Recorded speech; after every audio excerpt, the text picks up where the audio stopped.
언론에 자주 등장하는 국회의원 중에 이원주 의원이라는 인물이 있습니다.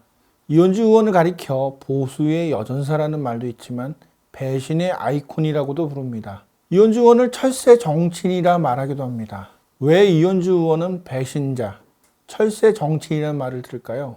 이원주 의원이 살아온 정치 인생을 통해 배신의 아이콘이라 부르는 그 이유를 찾아봤습니다.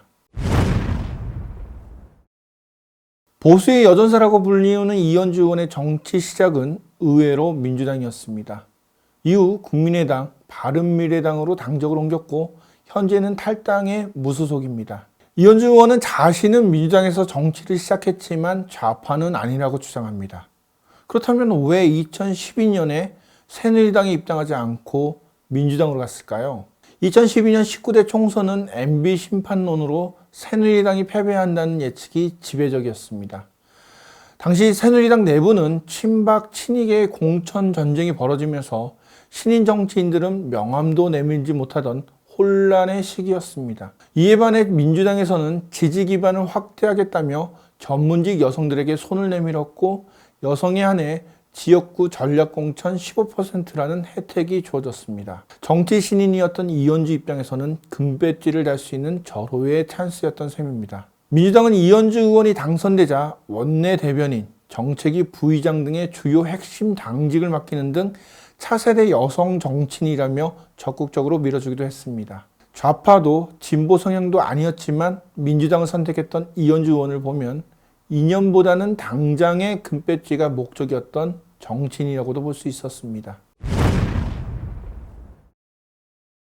한국 정치의 변화를 위해 아무도 가지 않은 길을 갔고 또 가고자 하는 안철수 후보를 비롯한 국민의당의 많은 동지분들과 함께 진정한 새로운 대한민국을 만들어 보고자 합니다. 2017년 4월 5일 이원주 의원은 민주당을 탈당하고 국민의당에 입당합니다. 이원주 의원이 민주당을 탈당한 이유는 안철수 후보를 지지하기 위해서였습니다. 이원주 의원이 안철수 후보 지지 연설을 하면서 눈물을 흘리는 모습은 지금까지도 많은 사람들이 기억하는 장면입니다. 그런데 이원주 의원은 자신이 민주당을 탈당한 이유가 안철수가 아니라 박근혜 탄핵 때문이라는 엉뚱한 소리를 합니다. 2018년 자유한국당 청년위원들을 만난 자리에서 이원주 의원은 박근혜 탄핵은 벌어지지 않았어야 할 일이고 당시 잘못했다고 생각했을 때 침묵을 지키는 게 얼마나 이 나라의 비극을 초래하게 되는가를 철저하게 느꼈다라고 말합니다. 박근혜 탄핵이 잘못됐다는 것을 알면서 침묵했다는 이원주 의원. 하지만 당시 이원주 의원은 광화문 광장에서 박근혜 대통령 퇴진 피켓과 촛불을 들었고 탄핵 릴레이 방송을 하기도 했습니다. 페이스북에는 박 전 대통령 탄핵에 꼭 동참해서 역사를 진전시킵시다 라고 썼던 이원주 의원은 이제는 박정희를 가리켜 천재이고 이런 대통령이 역사에서 나왔다는 게 국민들에게는 대단한 행운이라고까지 말합니다. 천재적인 분이었다고 생각해요. 이렇게 통찰력이나 역사관이나 이렇게 경제나 여러 가지를 이렇게 우리나라의 미래를 꿰뚫어 본다는 측면에서는 굉장히 천재에 가까웠다. 그래서 이런 대통령이 우리 역사에서 나타났다는 게 우리 국민 입장에서 굉장히 행운이었던 거예요. 그건 뭐 제가 노코멘트 하겠습니다. 불과 2년 만에 180도 바뀐 이원주 의원을 보면 앞으로 그녀가 무슨 말을 해도 이제는 믿기 힘들 것 같습니다. 2012년 이원주 의원이 광명시 을에서 당선될 수 있었던 배경에는 손학규라는 인물이 있었습니다. 광명시 을 지역구는 손학규 대표가 14대에서 16대까지 내리 3선을 했을 만큼 친손학규 지역이었습니다. 광명시 지역 기반이 탄탄했던 손 대표는 이원주 의원의 선거를 물심양면으로 지원했습니다.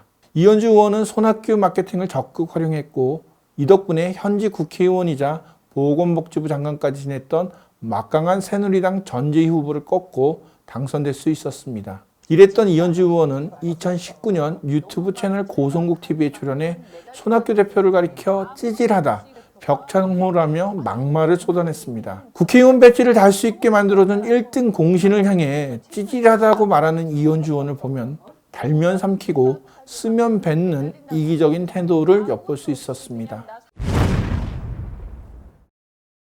이원주 의원은 자신의 잦은 당적 변화가 신념 때문이라고 주장합니다.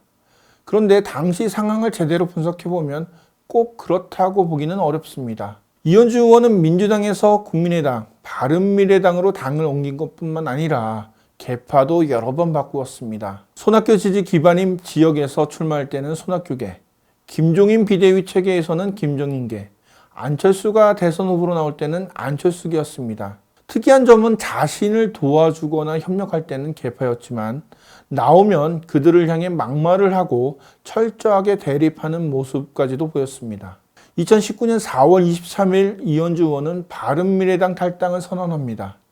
이현주 의원은 패스트트랙을 내세우며 마치 정치적 신념 때문에 탈당하듯이 말합니다. 이현주 의원이 탈당을 하기 2주 전에 바른미래당은 당원권 1년 정지라는 중징계를 내립니다.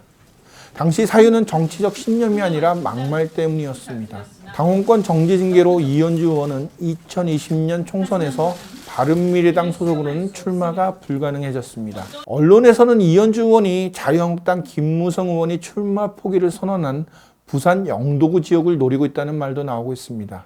이현주 의원은 현재 자유한국당 입당이 가장 확실시되는 사람으로 손꼽히기도 합니다. 이종걸 의원은 이현주 의원을 가리켜 재선이 확실하다면 대한애국당에서 통합진보당까지 어디에 입당해도 놀라지 않을 행태를 보인다는 트윗을 올린 적도 있습니다.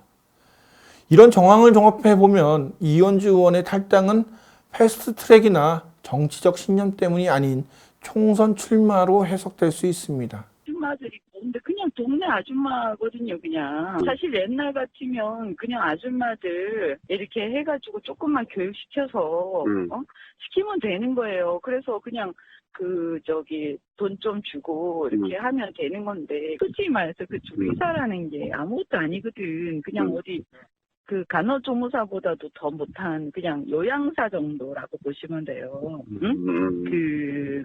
짜는 진입장벽 정도가 친구들이야 완전히. 우리나라는 지금 이래갖고 이게 나라가 아니야, 나라가. 이현주 의원을 보면 도대체 이 사람의 정치적 이념이 무엇인지 알쏭달쏭할 때가 너무 많습니다.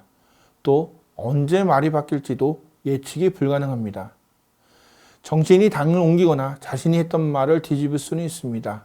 그런데 어느 정도 이념이나 사상, 정치적 동질감이 있어야 유권자도 이해할 수 있습니다. 말로는 국민을 위한다고 하지만 실제 행동은 자신의 출세를 위해 매번 다른 정당으로 옷을 갈아입거나 막말을 하는 정치인. 국민들이 더는 신뢰하기 어려울 것 같습니다.